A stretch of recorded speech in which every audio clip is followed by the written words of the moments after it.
तुम्हें और मुझे लग रहा है कि भाई आर्सेनल और मैन सिटी के बीच में होने वाली टाइटल फाइट, लेकिन अगर मैं तुम्हें अभी लीग टेबल दिखाऊं ना तो तुम्हें समझ में आएगा कि भैया ये जो तीसरी टीम है जिसने आतंक मचा रखा है, जिसने हर टीम के नाक में दम दिए रखा है, ये भी तो टाइटल हंट में शामिल हो सकती है। And yes, I am talking about Aston villa year. भाई विला ने कल रात में एक और fixer on its head turn around कर दिया।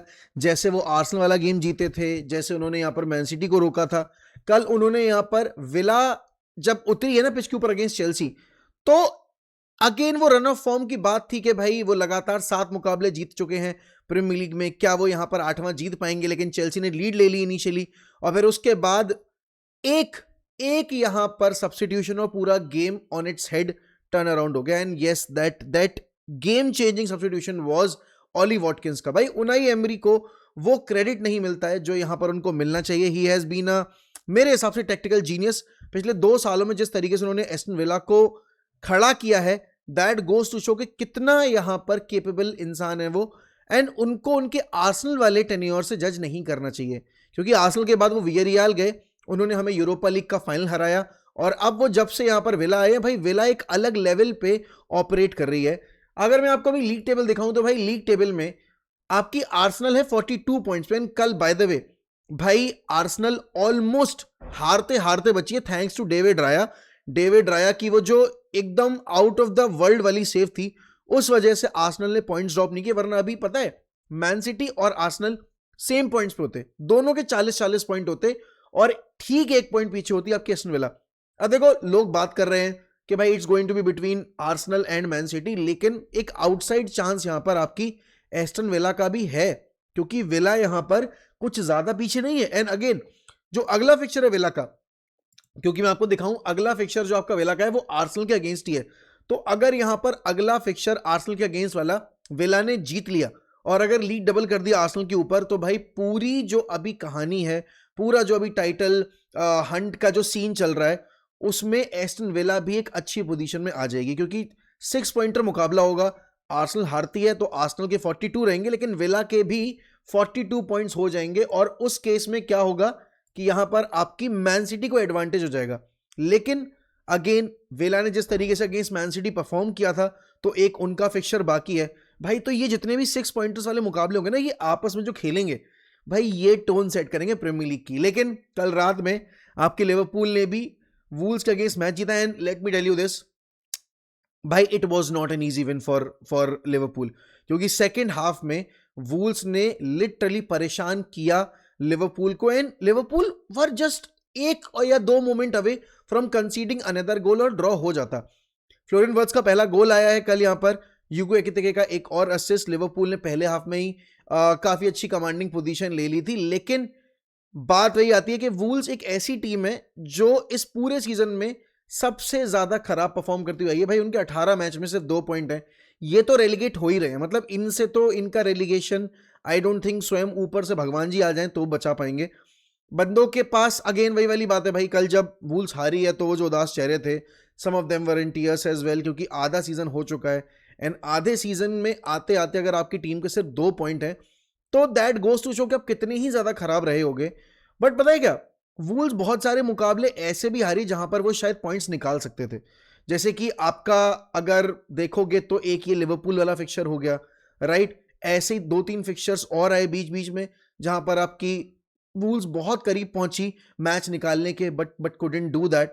तो ये हैं कुछ मोमेंट्स जहां पर अगर वूल्स अपने आप को इंप्रूव कर जाए तो शायद यहां पर वो अभी भी बच सकते हैं। लेकिन उसके लिए पता है उनको ये सारे जितने भी 6 हेडर्स होंगे, 6 पॉइंटर्स होंगे ना, ये सारे जीतने पड़ेंगे। जैसे अगेंस्ट आपका लीड्स हो गया, फॉरेस्ट हो गया, वेस्ट हैम हो गया, बर्नली हो गया, कि ये मुकाबले जीतोगे तो आप इन टीमों से ऊपर आओगे और मतलब बेसिकली इनसे गैप अपना क्लोज करोगे। लेकिन इन सबके बीच में ना चेल्सी का अपना मुकाबला हारी है ना, चेल्सी यूनाइटेड के सेम पॉइंट्स हैं। अब सीन क्या है कि चेल्सी यहां पर अगर आप देखोगे तो गोल्स बहुत स्कोर कर रही है, चेल्सी ने भर भर के गोल स्कोर किए हैं, बट उनके पॉइंट्स सिर्फ 29 है, हमारे भी 29 है। हमारे अगले 3 फिक्चर्स अगर मैं आपको दिखाऊं तो भाई यहां पर काफी कंपैरेटिवली इजी हैं। वूल्स हो गया, लीड्स हो गया, बर्नली हो गया, अगर हम ये तीनों मुकाबले जीत जाए तो हमारे 9 पॉइंट्स हो जाएंगे। और अगर मैं यहीं चेल्सी को देखूं तो भाई चेल्सी के अगले 3 आने वाले फिक्चर्स इतने ईजी नहीं है, बिकॉज उनको बॉर्नमथ खेलना है, मैन सिटी खेलना है, फुलहम खेलना है, एंड उसमें से मैन सिटी और बॉर्नमथ अगर मैं देखूं काफी टफ फिक्चर्स होंगे। स्पेशली मैन सिटी जो है आपका, वो काफी टफ होगा प्रीमियर लीग पर्सपेक्टिव से अगर देखा जाए तो। हाँ, we need to win all our games, और हम ये एक्सपेक्ट करें अगर कि भाई चेल्सी पॉइंट्स ड्रॉप कर जाए तो हम उस 5th पोजीशन पे आ सकते हैं। पता है ये जितना भी सीन चल रहा है इस सब में यूनाइटेड के जो ये फिक्चर्स हो चुके हैं और जहां पर हमने पॉइंट्स ड्रॉप किए हैं, जैसे कि अगर आप देखोगे तो बॉर्नमथ वाला फिक्चर हो गया, वेस्ट हैम वाला फिक्चर हो गया, एवर्टन वाला फिक्चर हो गया, राइट, टॉटनम हो गया, फॉरेस्ट हो गया। अगर हमने इन फिक्चर्स में से किन्हीं 2 में भी पॉइंट्स निकाल लिए होते तो भाई अभी हम बहुत बहुत ही सॉलिड पोजीशन में होते। बट देन अगेन अब वही वाली बात है, जो बीत गई सो बात गई। बट आने वाले जो गेम्स हमारे, उन पर हमें फोकस करना पड़ेगा। विंटर मार्केट ओपन होने वाला है दोस्तों, और विंटर मार्केट में वी ऑल नो कि अभी हमारे जब डेलिट और मैगवायर आएंगे तो वो हमारे लिए एक नई साइनिंग की तरह ही बिहेव करेंगे, क्योंकि 1 महीना हो चुका है हमारे पास डेलिट और मैगवायर की अवेलेबिलिटी नहीं रही है टीम सिलेक्शन के लिए, और इसी बीच में हमने सबसे ज्यादा पॉइंट्स ड्रॉप किए हैं।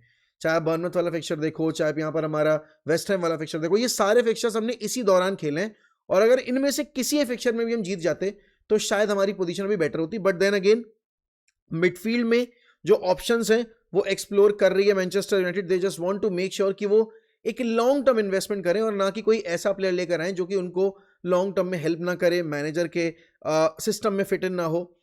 अब एक चीज है जो यहाँ पर हमने बहुत बार सुनी है रूबन एमरिम के एंड से, और वो ये चीज थी कि रूबन एमरिम ने बोला था कि भाई I won't change my system even for pope. But क्या कहते हैं, जब भाई ऊपर वाले की लाठी पड़ती है ना तो सब कुछ चेंज करना पड़ता है, और अनफॉर्चुनेटली इंजरीज हो गई यहाँ पे, इस वजह से हम बैक 4 पे शिफ्ट हुए हैं। आई थिंक ये हर कोई देख पा रहा है कि बैक 4 में शिफ्ट होने के बाद यूनाइटेड अटैकिंग और डिफेंसिव फ्रंट दोनों पे ज्यादा स्टेबल लग रही है।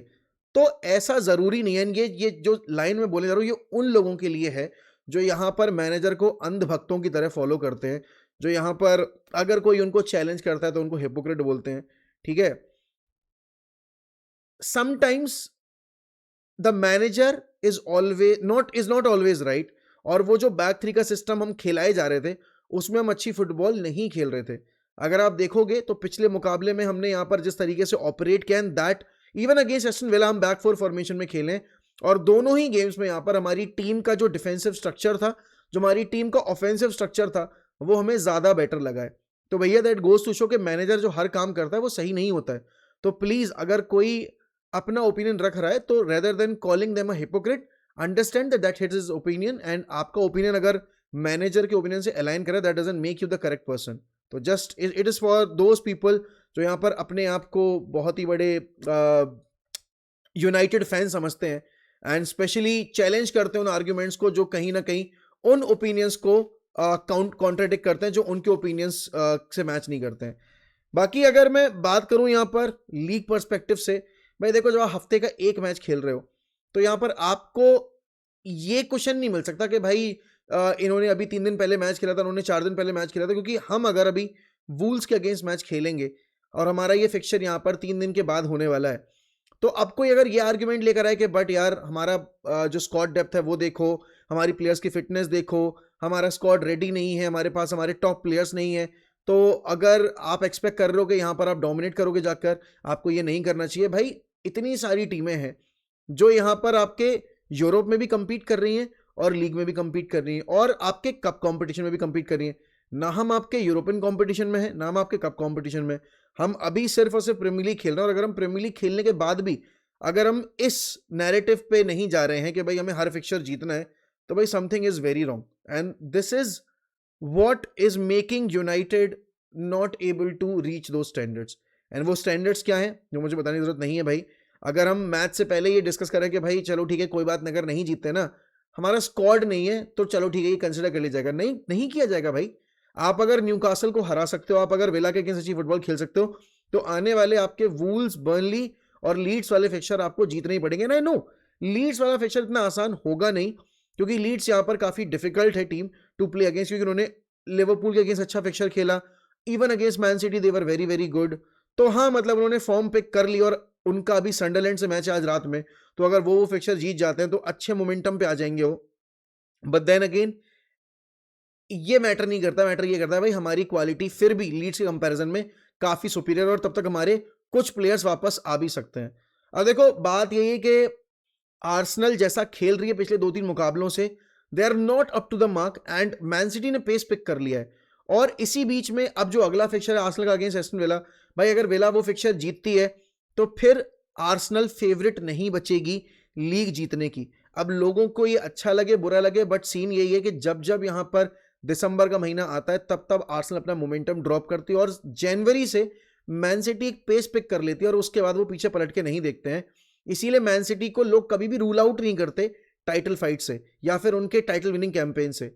यहां पर मुझे अभी भी लगता है भाई Man City are the firm favourites to win the title, उसके बाद आर्सेनल है, उसके बाद यहां पर आपकी विला है। अगर विला यहां पर आर्सेनल को हरा देती है इस हेड टू हेड फिक्चर में, भाई मैं फिर विला के स्टॉक्स ज्यादा हाई रखूंगा, क्योंकि विला यहां पर अपने जितने भी बड़े फिक्चर्स हैं सब में पॉइंट्स जीत कर आ रही है। और आर्सेनल का अगर मैं देख रहा हूं, Arsenal hasn't been that team जो यहां पर कंसिस्टेंटली बड़े फिक्चर्स में अच्छा कर रही हो। एंड पता है अब अगर आप देखोगे तो चेल्सी का ये दिसंबर का महीना या चेल्सी का ये नवंबर दिसंबर का महीना उतना हैपनिंग नहीं रहा है। क्यों? क्योंकि उनके पॉइंट्स अगर मैं देखूं तो कुछ 12-15 गेम्स के बाद वो ऑलरेडी 20s में थे और आज अगर आप देखोगे तो 29 पॉइंट्स के साथ इसी पोजीशन बैठे हुए हैं। दैट गोज टू शो के भाई टाइटल फाइट के अलावा ये टॉप 6 की जो फाइट है वो कितनी ज्यादा यहां पर बोलूंगा मैं डिफिकल्ट है। क्योंकि अगर आप देखोगे यहां पर तो 39 पॉइंट्स के बाद सीधे 32 है, फिर 29, 29, 27, 26, 26, 26। अब आप ये देखोगे एक आधा मैच इधर उधर हुआ और आप सीधे टॉप 10 से बाहर हो जाओगे। तो भैया इतना आसान है नहीं जितना आसान लग रहा है। चेल्सी फैंस को भी ये बात समझ में आई होगी कि हाँ चीजें नहीं है सही और हो सकता है चेल्सी अभी विंटर मार्केट में जाकर 3-4 प्लेयर वापस उठा ले जैसा वो करते रहते हैं। But let's see how it goes. बाकी आप लोगों को क्या लगता है भाई, आर्सेनल और मैन सिटी या फिर इस बार एक आउट ऑफ द ब्लू हमें टाइटल विनर देखने को मिलेगा and that could be Aston Villa? जो भी लगता है do let me know in the comments, subscribe to 1MEFC, hit that bell icon, like this video, comment down below about your opinion and I'll see you रात में एक proper live stream के साथ। तब तक ध्यान रखो अपना, bye bye and take care. अब the fucking Reds, glory glory Man United.